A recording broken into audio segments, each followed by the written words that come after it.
beneath the trembling curtain of the night, where the moon hangs like a watchful guardian in the ocean of blackness, I wander alone, carrying the weight of unspoken sorrows upon my chest. The city sleeps in the arms of silence, yet my heart refuses the comfort of slumber, for every beat is a whisper of your name, every breath a reminder of what the wind has taken away. The desert wind sweeps over the dunes like a patient storyteller, telling tales of kings and poets, of lovers who waited and lovers who were lost, and I, a humble listener in the darkness, let my soul drink from its ancient song.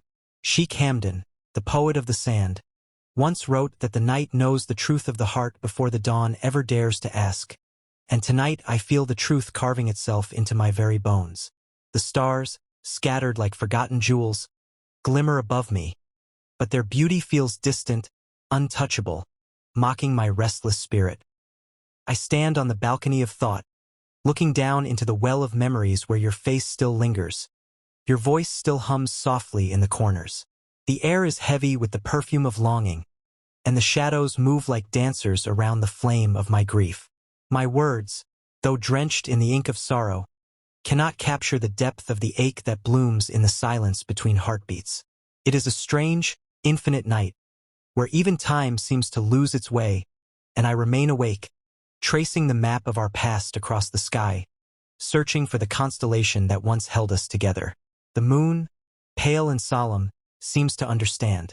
It casts its silver over the empty streets, over the restless sea, over the tired dunes that cradle my homeland. Each grain of sand feels like a fragment of my heart, countless, ancient, and scattered beyond gathering. Sheikh Hamdan's verses return to me like the tide returning to shore, reminding me that love is both the gift and the wound, the blessing and the exile. I breathe in the cool air of the night and it tastes like the truth. We never really lose the ones we love. We carry them like hidden rivers inside us, and sometimes the night lets them flood our souls. The falcon in me wants to soar beyond the reach of pain, yet my wings are heavy, soaked in the rain of what-ifs and could-have-beens. I dream of the desert not as it is now, but as it was when we walked together, our footprints side by side, vanishing softly behind us. The horizon then was not just a line. It was a promise.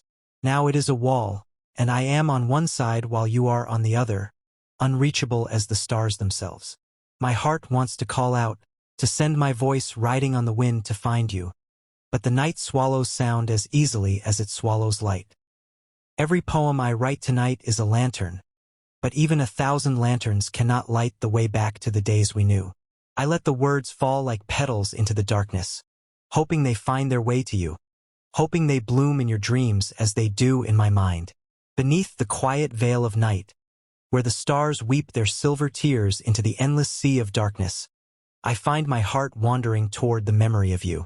The wind moves softly through the palm fronds, carrying the faint scent of the desert after rain, and I wonder if it carries my whispers to your soul. There is a silence tonight so heavy. It feels as though the earth itself is holding its breath, listening to the ache that spills from my chest. I speak to the moon because she is the only witness left to my confessions, and I tell her of the longing that has wrapped itself around me like the black robe of the night. I see your face in the shimmer of the horizon, your eyes like two constellations guiding me through the storms of my heart. Yet you are far farther than the edge of the sky, farther than the places my hands could ever reach. And in that distance, my heart learns the cruel art of waiting. It beats with the patience of dunes waiting for the dawn, though each grain of sand feels the weight of centuries in your absence. I do not know if the wind will ever return you to me, but still I stand on the threshold of hope, listening, searching, aching. The night is a merciless poet, writing verses of solitude across the black canvas above. Each star feels like a reminder that beauty can live alongside distance, that light can travel for thousands of years and still not touch what it loves.